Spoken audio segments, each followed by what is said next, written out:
Type of rate of reaction में हम ये देख लिया एवरेज रेट, इंस्टेंटेनियस रेट। तो we have taken a equation R give 3 और जो कोफिशिएंट नंबर थे वो 2 और 3 थे। On reactant side it was 2, on product side it was 3। तो हमने देखा एवरेज रेट ऑफ रिएक्शन क्या निकल के आया, minus delta R upon delta T is equal to delta P upon delta T. और फिर हमने क्या किया, जो कोफिशिएंट वैल्यूज थी उनसे डिवाइड कर दिया। प्रोडक्ट साइड की जो कोफिशिएंट वैल्यू थी वो 3 थी और जो हमारी रिएक्टेंट साइड की कोफिशिएंट वैल्यू थी वो 2 थी, हमने डिवाइड कर दिया।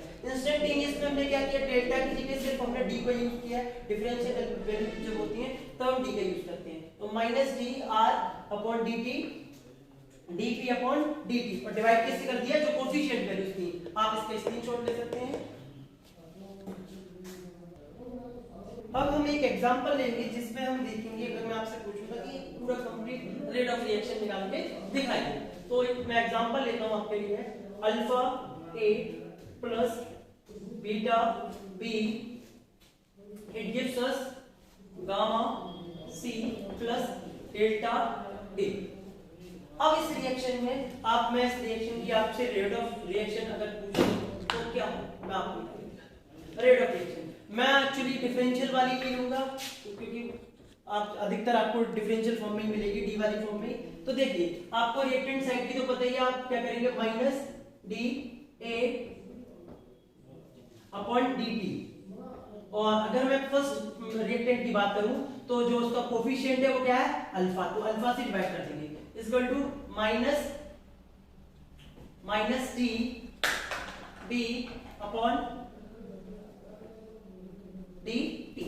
और जो उसका कोफिशिएंट है वो क्या है, बीटा। तो बीटा से डिवाइड कर देंगे।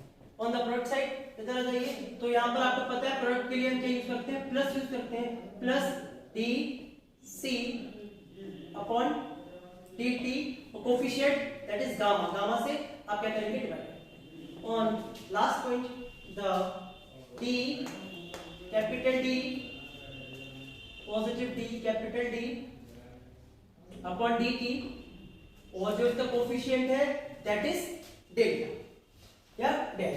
तो इससे हमने देखा कि किसी भी रिएक्शन का आप क्या ले सकते हैं, रेट ऑफ रिएक्शन ले सकते हैं। अब आपसे अगर इंडिविजुअली पूछा जाए कि रेट ऑफ रिएक्शन ए का क्या है, rate of reaction of A, अगर मैं आपसे पूछूं individually rate of reaction of A, rate of reaction of A अगर आपसे पूछे, बहुत समझने वाली बात है बिल्कुल। इसमें आप क्या करेंगे, डी के फॉर्म में आप क्या करेंगे, minus D A upon T. आप यहां पर कोफिशिएंट से डिवाइड नहीं करेंगे। कोफिशिएंट यहां पर क्या होगा, क्योंकि आप इंडिविजुअली ए का निकाल रहे हैं, तो ये में कोई कोफिशिएंट, जब एक रिएक्शन होगा तो एक मॉलिक्यूल में कोई भी उसका कोफिशिएंट नहीं होगा। अगर आप कोफिशिएंट अगर चूज भी करना चाहते हैं तो आप वहां पर क्या लिखेंगे, 1 लिखेंगे। हाँ, rate of reaction of A को आप इस तरीके से और लिख सकते हैं, rate of disappearance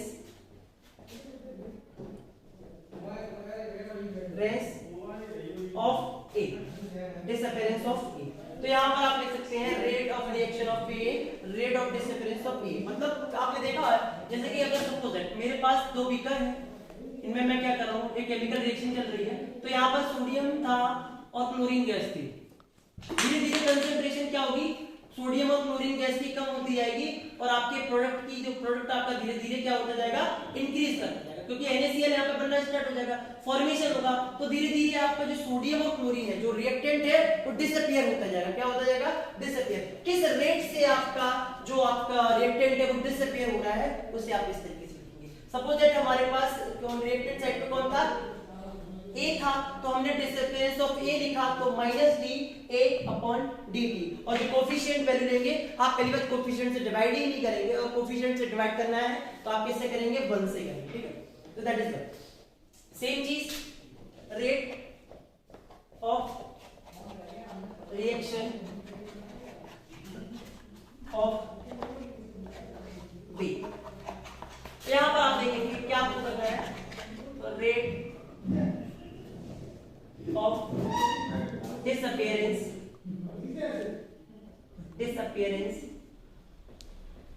of B। देखिए डिसअपियरेंस, यहां पर आप क्या करेंगे, माइनस dB अपॉन dt। इस तरीके से इंडिविजुअली अगर आपको लिखना है तो आप कोफिशिएंट से डिवाइड नहीं करेंगे रिएक्टेंट साइड की। अब अगर हम बात करते हैं प्रोडक्ट के लिए लिखने के लिए, तो प्रोडक्ट के लिए आप क्या लिखेंगे, take a one screenshot after then I will. तो यहां पर हम देख रहे हैं rate of reaction of C, तो delta T C upon D। अगर आपसे कोई पूछता है rate of reaction of T, तो शुड बी राइट और द अपीयरेंस, क्योंकि आपने देखा है कि जो प्रोडक्ट साइड होती है वो धीरे धीरे अपीयर होने लगती है, दिखने लगती है, क्योंकि आफ्टर जब रिएक्टेंट आपस में रिएक्ट करते हैं उसके बाद ही प्रोडक्ट अपीयर होता है। तो किस रेट से आपका प्रोडक्ट अपीयर हो रहा है वो आपकी रेट ऑफ प्रोडक्ट हो जाएगी और rate of appearance of product हो जाएगी। तो यहाँ पर हमारे पास जो हमने अभी फर्दर एक रिएक्शन लिया था that was delta A plus delta B beta B equal to gamma C plus delta C। इस रिएक्शन में जो प्रोडक्ट था वो कौन था, हमारा गामा C और हमारा कौन था, हमारा डेल्टा D।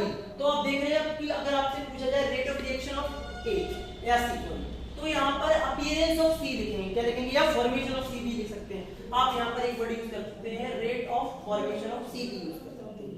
अब एक चीज आप देखिए, अब D के लिए आप कैसे लिखेंगे, plus T that is D upon D। यहाँ पर इस तरीके से आप लिख सकते हैं। अगर मैं आपको एक एग्जांपल दूं, एग्जांपल बड़ा हैवर्स रिएक्शन है, बड़ा फेमस भी रिएक्शन है, that is N2 plus 3H2 is gives us 2NH3। ये हैवर्स रिएक्शन है, आप पढ़ेंगे भी आगे चल के। तो यहाँ पर एक आपको केमिकल रिएक्शन दिख रहा है। अगर मैं आपसे इस रिएक्शन की रेट ऑफ रिएक्शन पूछूं, इस केमिकल रिएक्शन की रेट ऑफ रिएक्शन बोलूं, तो ऑलमोस्ट बच्चे बता देंगे कि इसकी रेट ऑफ रिएक्शन क्या होगी। इसका इक्वेशन आप रेट ऑफ रिएक्शन बता देंगे तुरंत। तो आप क्या लिखेंगे, रिएक्टेंट साइड के लिए माइनस टी, ब्रैकेट में आपको कोई कोफिशिएंट नहीं दिख रहा है, कोफिशिएंट N2 का है नहीं है, तो आप क्या लिखेंगे, SH N2 अपॉन dt बराबर यहाँ पर माइनस d ब्रैकेट में H2 अपॉन dt। यहाँ पर आपको हाइड्रोजन के साथ कोई कोफिशिएंट दिख रहा है, यस सर 3, तो आप लिख सकते हैं। अब आ जाइए प्रोडक्ट साइड। प्रोडक्ट साइड में आपको क्या दिख रहा है, यहाँ पर कोफिशिएंट नहीं है तो plus d NH3 upon dt और आपका कोफिशिएंट क्या है 2। तो this is the rate of reaction of हैवर्स reaction. This is the rate of reaction of किसी भी गिवन रिएक्शन में। अगर आपको रिएक्टेंट साइड का करना है तो माइनस का साइन लेंगे, D change in reactant upon change in time, change in reactant upon change in time, और यहाँ पर आप क्या लिखेंगे, change in product upon change in time. This is the simple way. आप देख सकते हैं आपका reactant change in nitrogen upon change in time, change in hydrogen upon change in time, और आपको दिख रहा है जो कोफिशिएंट्स हैं, आप पूरा कंप्लीट जब रिएक्शन देखते हैं तो कोफिशिएंट के लिए आपको उस रिएक्शन के लिए कोफिशिएंट से डिवाइड करना पड़ता है। बहुत इंपॉर्टेंट बात है, very important. Let's take a numerical then we will conclude this lecture. एक छोटा सा न्यूमेरिकल लेते हैं। एक आपका बड़ा प्यारा सा न्यूमेरिकल, छोटा सा न्यूमेरिकल है, इसी स्टार्टिंग करते हैं। क्वेश्चन आपसे क्या पूछ रहा है, if rate of disappearance of hydrogen is 2 × 10⁻³ mole per second inverse, then find the rate of appearance of the hydrogen iodide. How will we will find? तो सबसे पहले इसका रिएक्शन हमें समझना पड़ेगा। रिएक्शन क्या होता है बेटा, H2 + I2 gives us 2H। ये हमारा रिएक्शन है।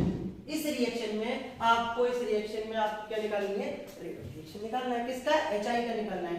आपको कुछ चीजें रेट ऑफ अपीयरेंस आपको निकालना है। वैल्यू कितनी दी गई है, कितनी दी गई। पहले आप क्या लिखेंगे, rate of reaction, complete reaction के लिए क्या लिखेंगे, रेट ऑफ रिएक्शन। तो रेट ऑफ रिएक्शन लिखने का तरीका आपको पता है, कंप्लीट रेट ऑफ रिएक्शन लिखना पड़ेगा। तो यहां पर आप क्या लिखेंगे, माइनस कौन है आपके पास, दैट इज I या D, तो D, और कौन रहेगा S2 अपॉन dt। ठीक है, यहां पर कोफिशिएंट नहीं है तो कौन लिख लेंगे, minus t bracket I2 upon coefficient नहीं है, यहाँ पर क्या लिखेंगे, that is plus D H I upon, अब यहाँ पर कोफिशिएंट है तो कोफिशिएंट से। अब आप एक चीज देखिए बहुत ध्यान से कि मुझे क्या देखिए, रेट ऑफ अपीयरेंस, इतना पोर्शन अगर मैं देखूं, इतना पोर्शन अगर देखूं, ये वाला ये कहीं ना कहीं क्या है, रेट ऑफ अपीयरेंस है कि नहीं, rate of appearance of hydrogen. अगर आपसे कोई पूछता है इतना वाला, और ये रेट ऑफ अपीयरेंस ऑफ क्या होगा, ये वाला रेट ऑफ अपीयरेंस पोर्शन आपका, इतना पोर्शन आपका रेट ऑफ अपीयरेंस। इंडिविजुअली मैं लिखता था तब कोफिशिएंट से डिवाइड नहीं करता था, रेट ऑफ चाहे डिसअपीयरेंस हो चाहे रेट ऑफ प्रोडक्ट का क्या देखा जाता है, रेट ऑफ अपीयरेंस देखा जाता है। इतना portion without coefficient dividing coefficient वो क्या होता है, rate of appearance of product होता है, ये रेट ऑफ, ठीक है। तो आपको गिवन है, चलिए चेक करते हैं। तो मैं लिख देता हूं, तो यहाँ पर इक्वेशन कर लेते हैं, आप कोई सा एक ले लीजिए, मैं हाइड्रोजन को यहाँ पे चूज करता हूँ, हाइड्रोजन से इसे कंपेयर करवा लीजिए, किसे, HI को। चलिए तो यहाँ पर लिखिए आप rate of appearance of hydrogen, क्या लिखेंगे, रेट ऑफ डिसअपीयरेंस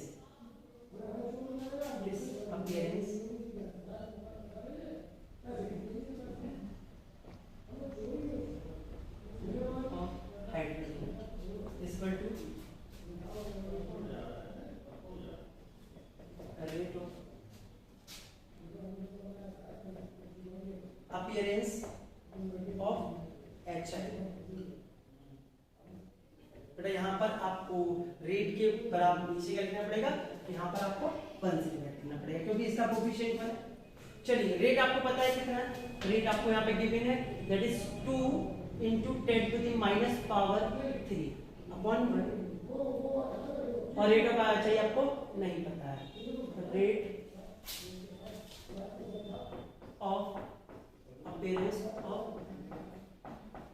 HI आपको गिवन नहीं, तो यहाँ पर आप कोफिशिएंट लिखिए।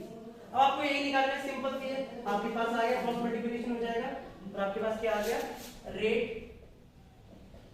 ऑफ अपीयरेंस ऑफ HI कितना आ गया, 2 into 2 is 4, 4 into 10 to the power -3 mole inverse मोल, ये आपका क्या आ गया, रेट ऑफ HI आ गया 4 into 10 to the minus power।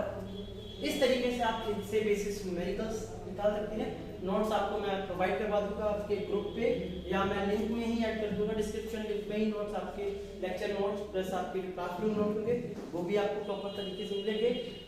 आपकी क्लासरूम क्लासेज में और आपकी ऑनलाइन क्लासेस में कोई भी डिफरेंस आपको मैं ज़्यादा नहीं आने दूंगा। आप क्वेश्चंस, अगर आपको कोई भी डाउट सेशन चलते हैं तो आप मुझसे कभी भी किसी भी टाइम पे अगर आपको कोई डाउट होता है तो आप मुझे व्हाट्सएप कर सकते हैं, आप मुझे कॉल कर सकते हैं, किसी भी टॉपिक पे अगर आपको डाउट होता है you can call me any time, I will clear it out at a particular time. Thank you and have a good night.